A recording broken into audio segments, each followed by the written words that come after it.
The world needs what you've got to offer, and whatever you've got to offer is going to be unique. And even though there may be loads of other people doing similar things, it won't be done in the way that you can do it. And so if you've got something that you can give, it's your duty to share it. Welcome to the Granstrom podcast, Super Soul Model Series, where I help people tune and tap in to their own natural state of well-being. In this episode, I want to share with you the keys to attaining a little bit more heaven on earth in your life. And why is that important? That's important because when all is said and done and you tap out of this physical life, you're going to be asked this question: were you happy? Were you authentic? But most important, did you enjoy yourself? Because if you didn't enjoy yourself, then you're not really living in heaven, because heaven is a place in your mind where everything's going right and your heart is open. And hell is also a place in your mind where you're living in your mind and it's chaotic and your heart is closed. You have the choice, and by following a certain set of ideas and certain set of principles that you can apply, you take the power back in your own hands. I'm a firm believer that you can create your own reality. I get to see it in my own life, and if you've been tuning in long enough, you can recognize that you too are a creator of your own experience, even if you don't know how you're doing it fully. But by applying some of these principles, you're going to create a life of greater harmony, greater peace, greater love, greater vitality, greater energy, but most of all, greater satisfaction, inner satisfaction. Because to be happy and successful is one of the greatest gifts you can give to the world. And that only can come from within, from looking within, healing within, and trying to add value to the world from this position. The truth is, it is not your job to try and heal the world. It is not your job to create heaven on earth for everybody, but it is your job to do it for yourself. And when you do it for yourself, you're also doing it for the whole. So the first principle to achieving a little bit of heaven on earth is by understanding that you are part of this unity consciousness. And unity consciousness is this really simple principle that what you give, you will also receive. It's called the golden rule, and Jesus used to talk about this golden rule. In fact, every spiritual master that's been on this planet has also shared this golden rule, and it's really simple to apply. What you give is what you will also receive. So when you give to another, you also give into yourself. So when you're shouting at someone, you're also shouting at yourself. When you're upset with someone, you're also upset with yourself. And you might not think that's the case, but in truth, everything is a reflection of you. So life is but a mirror. So when you give love, you will also receive love. And whether that's in the form of taking care of somebody, you will also be taken care of in some capacity. So understanding this unity consciousness and working with it is the first principle to creating a little bit of heaven on earth with you, because what you're doing is building a foundational layer of energy for creating more wellness, more green lights, and more beautiful karma in your life. The second principle for creating a bit more heaven on earth is developing love and compassion. Now, in Buddhist nature, they talk about love and compassion, but how do you actually have love and compassion when it's not always something that you feel when you're upset or you're irate with somebody? Love and compassion comes from usually when you've gone through a deep state of suffering from yourself.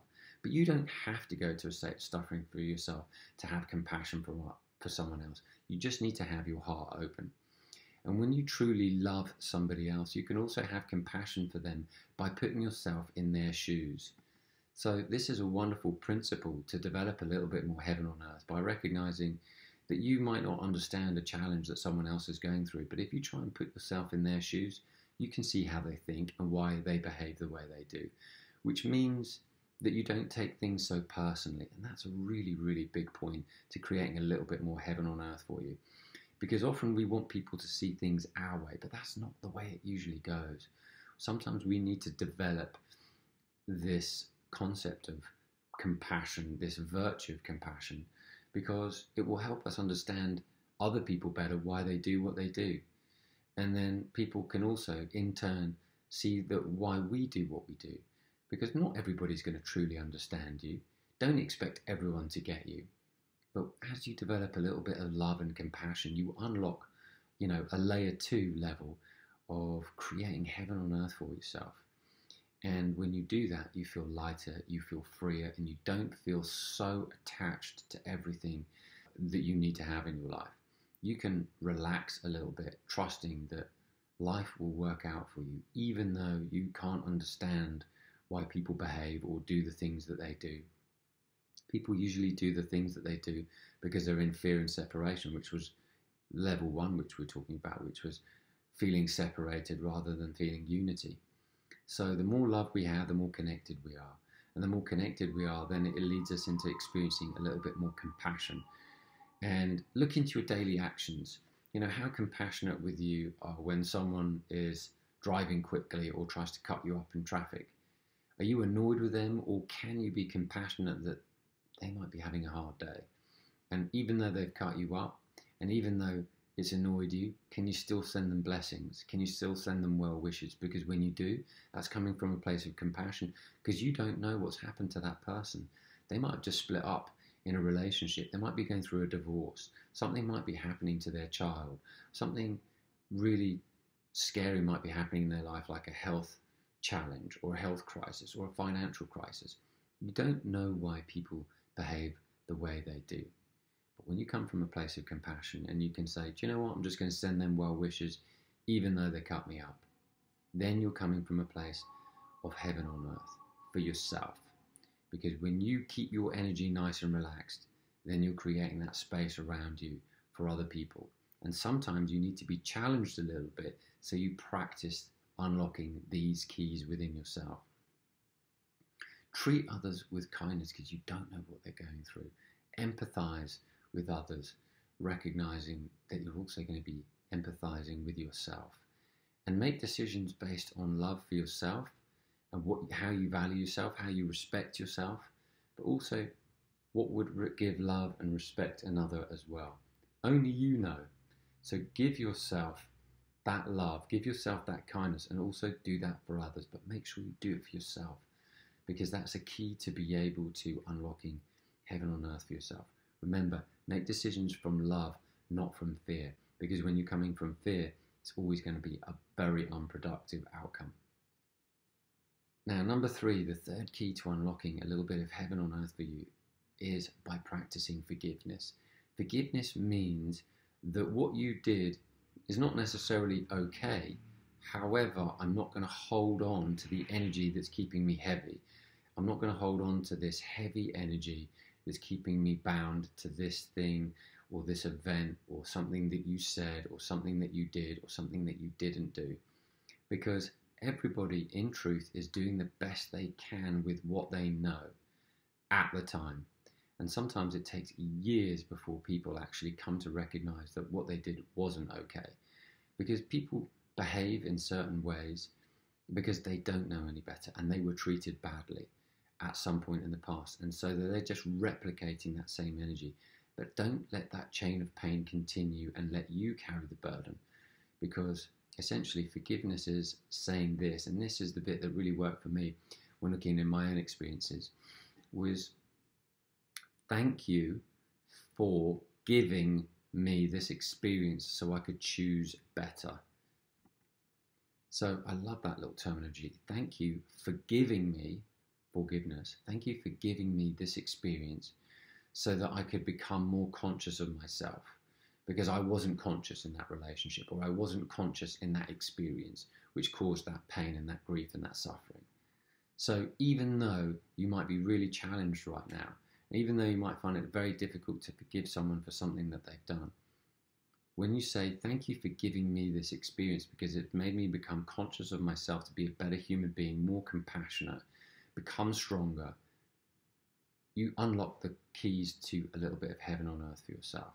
Because most people, when they fast forward their life, even though they had some tremendously difficult experiences, sometimes even horrific, they often feel better knowing that they've come through an experience and have survived a trauma and have come through with greater strength in the human spirit, because it makes them a better human being in the long run. Not saying that we want those difficult experiences, not saying we wanted to invite those experiences, because no one deserves to have any difficult experiences. But we need to learn how to become more conscious, and in order to not only treat ourselves better, but treat the world around us better. And this is one of the keys to unlocking a little bit more heaven on earth. When I look into my relationships, when I look into some of the challenges that I've had, I always like look back and go, do you know what? Thank you for that experience. Even though I disliked it and it went on for a few years, I'm grateful for that experience, because that experience taught me a lesson that's priceless. And now look at what I'm doing and look how better I'm feeling as a result of some of the life choices I've made since then. It all depends on how well you can see a situation and turn it into a positive, how you can transmute a negative experience into a positive. Because really all healing starts from transmuting your pain and suffering into something that's going to uplift not only yourself but others in the long run. Because when you help another person, you're also helping yourself, which is part of the first key, which is understanding unity consciousness. The fourth key to unlocking a little bit of heaven on earth for you is by managing and cultivating these 4 areas. And I like to call it cultivating the 4.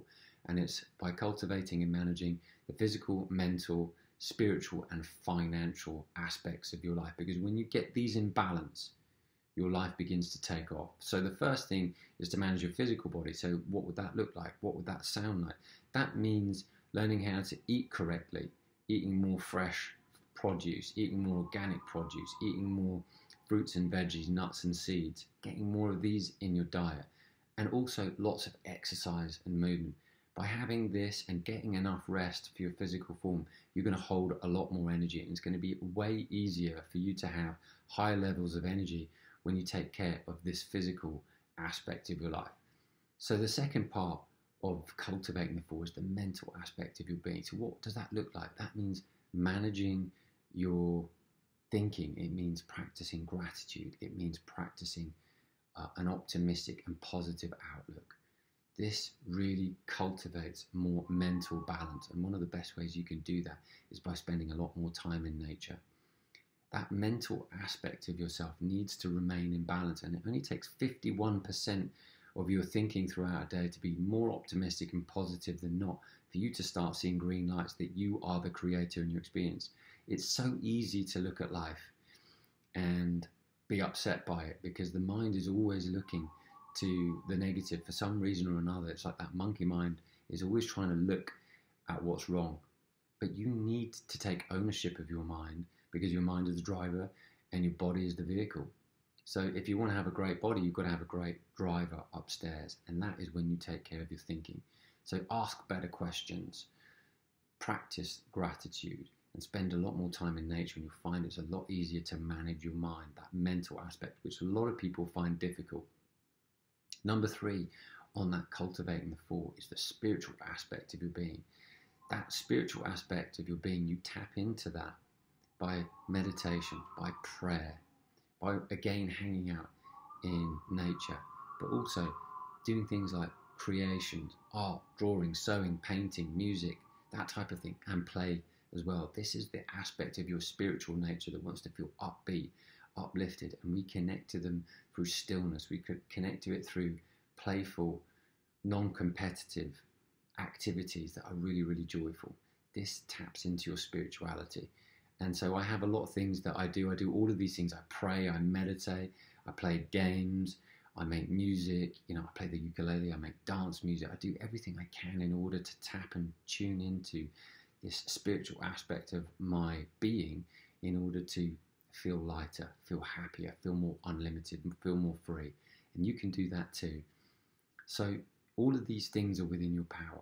And last but not least, on cultivating the 4 for unlocking the keys, is your financial balance. Now this is a whole episode in itself, but some simple principles to enjoy greater financial balance. That means managing whatever you have, however large or however small.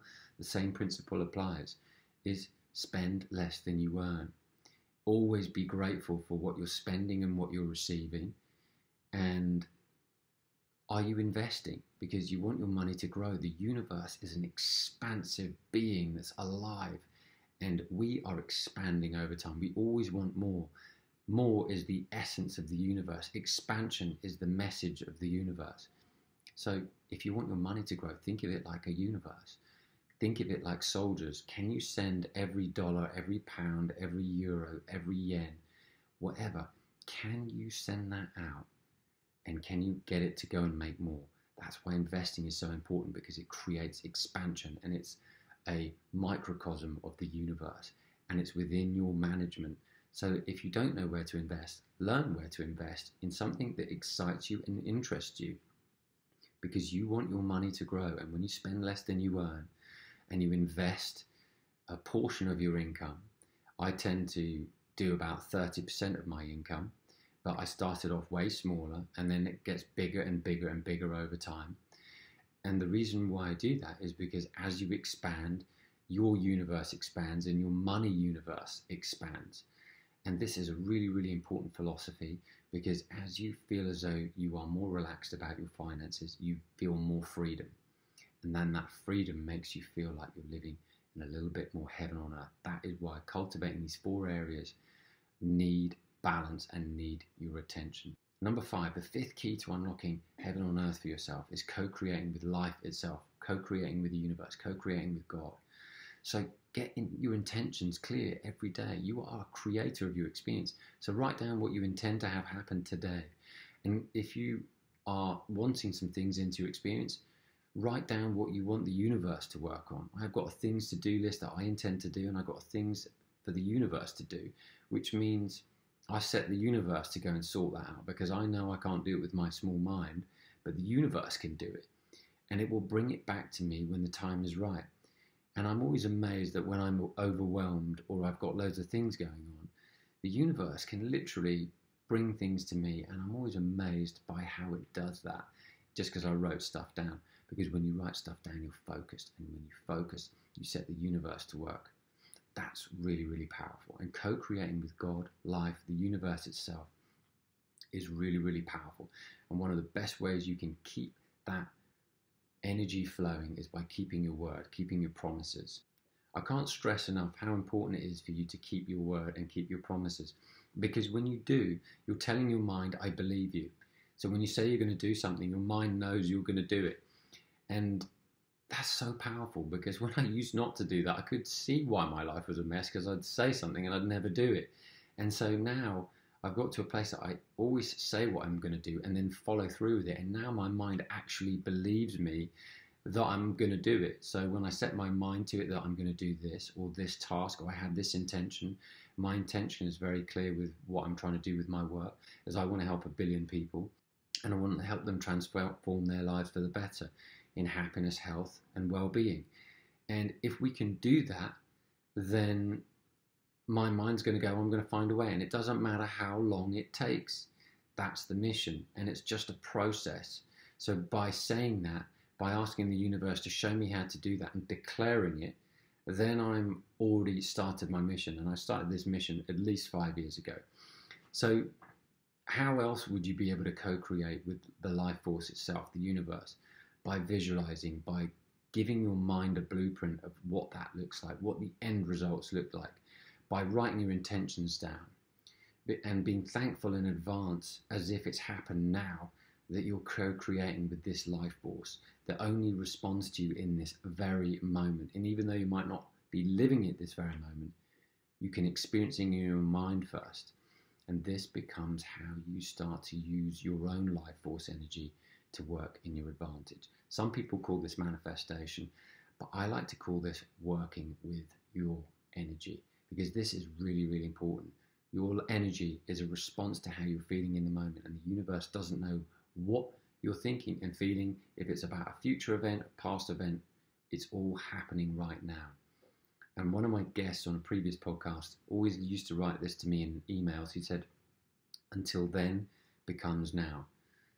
So anytime you're practicing an end result and it feels really amazing, you're bringing it into the now. And the more you practice that energy, the more the like-minded events will come into your experience. And now you're co-creating with the divine, with life force, with the universe.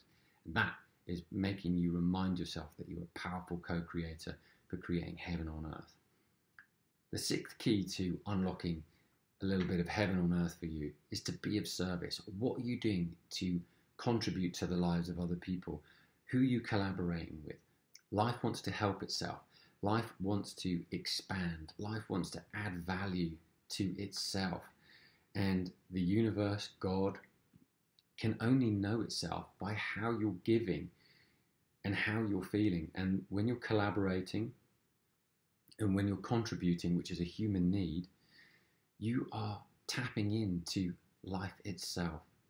And the universe will always help you when you're trying to collaborate and contribute to the greater common good. And it doesn't help you when you're trying to take life away. That's why people often have very difficult lives and having very difficult experiences, because they're not looking to find a way to be of service and add value to the greater good, to the common good. So ask yourself the question, what can I contribute today? Where can I contribute today?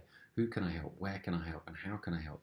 And if you're looking to create a business, one of the best questions you can ask is, life, what business would you like me to do where I can use my gifts, talents, and abilities in a way which is really fun and profitable? Because I want to help.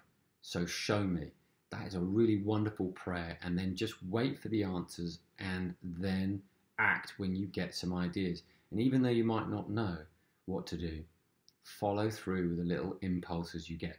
That's how I first started the podcast, by saying, life, what would you have me do? And it first said, I want you to do a podcast. This was the idea that I had. So I followed that up. And one good thing has led to another over a period of time of just showing up. So find a way to be of service, even if it's for free at the beginning. Find a way to be of service, and then in time, the way to create money and turn that into a business will be amazing for you, because life wants to help the common good. Life wants to help life itself cultivate and expand, because expansion is the nature of the universe and expansion is the nature of you. The seventh key, the penultimate key, is to live authentically and to embrace and express yourself just as you are. Often we all try to hide behind a mask where we're safe and we are not exposing ourselves. But that is not where the fun lies. The fun lies by you putting yourself out there. The fun lies by you sharing your gifts and talents. And if you've got a wonderful creative talent, whatever it may be, music, art, sewing, dance, the ability to speak, the ability to make spreadsheets, create apps, create books, making films, if you were not to be able to share that gift with the world and live authentically expressing that gift, the world would be a poorer place. So it's really important for you to just put yourself out there, put your talents out there, because you never know. And if you keep showing up for yourself, expressing your true self and living authentically, going, hey, this is me, and owning it. You know, I'm a singer, but I'm being a bit frightened to sing, but you do it anyway. Then you're living more authentically. The scariest place to live is when you're not shining your light, when you're not showing up in the world and living authentically. I remember reading a book years ago and thinking to myself, and I had this vision, which was, what would my life be like if I didn't share my gifts and talents? And I felt this really strong feeling of emptiness. So when I first started this podcast, I recognized, I thought, do you know what? I'm just going to share my stories, and I'm going to interview some guests, and I'm going to have a look into my own experience and say, what can I share from the plethora of stories that I've had that are a little bit out there, but wild, but true, and hopefully relatable, that would improve the quality of other people's lives. And the world needs what you've got to offer. And whatever you've got to offer is going to be unique. And even though there may be loads of other people doing similar things, it won't be done in the way that you can do it. And so if you've got something that you can give, it's your duty to share it. Because when you live authentically, you're going to really, really enjoy experiencing a little bit more heaven on earth and a little bit more freedom by putting yourself out there. So the last key to opening a little bit more heaven on earth is by honoring the sacredness of life, which means you've got to try and have some respect and humility for all of life. Because when you respect life, it will also take care of you. I always love this story. When I was in the ocean a few years back, I was in Japan, and I went out to the sea, and I remember saying, the waves are really tame when we were surfing. And I sat out, and then I went back in again, and then a freak wave came and dumped me so heavily on the beach, and it must have been about 15 feet, and it knocked the living daylights out of me, and I was winded for 20 minutes. And I realized that I had a lack of respect for the ocean in that moment. So whenever I'm on mountains or wherever I'm in the ocean, wherever I am, I always like to have this respect. And it's the same when I'm playing any sport. I want to have respect for my opponents. I want to have respect for myself, that I take care of my body. I want to have respect for all the animals and all of nature that's around me. And if there's any litter on the beach, maybe pick up a piece and chuck it in the bin. But anytime you're taking care of nature, you're taking care of other humans, you're taking care of plants, you're taking care of animals, what you're also doing is taking care of the universe. And the universe always likes to reward with protection and benevolence, something that's helping the common good. So these are my key principles for unlocking a little bit of heaven on earth in your life. And hopefully you can apply some of them, if not all of them, in time. But what you will notice is that you'll feel a little more sense of ease, a little bit more happier. But for sure, the most important thing is you're going to feel a little bit more peaceful and a lot more harmonious, that your life is being guided, you're being taken care of, you're feeling protected. You're not always feeling so scared and worried that there's this big bad world out there, because these principles will give you a greater sense of ease in your life. They have for me, particularly in times when I have been in some of the most difficult situations. I've managed to find myself out of these moments and found a way to peace and harmony and things working out. Particularly when my father died and I was going through some really difficult moments of trying to organise funerals and things like that, I noticed that even then, just by practicing some of these principles here, it's brought me a greater sense of peace and harmony and greater state of well-being. And I have to say, it's down to cultivating all of these little attitudes and principles. It's not always easy to execute something that seems really simple, because it takes work, it takes effort, and it takes a consciousness, because all the pain and suffering that you ever experience is always a result of being unconscious. So these principles will help you become a little bit more conscious, so you can apply them, so you get to experience great happiness, peace, harmony, and well-being, and hopefully improve the quality of lives of the people around you as well. I hope you've enjoyed this episode, and if you have, please hit subscribe, because you'll be surprised how many people you can help just by hitting that subscribe button and sharing, or even leaving reviews. Thanks for listening in, and as always, until the next episode, I wish you a wonderful week ahead and green lights all the way.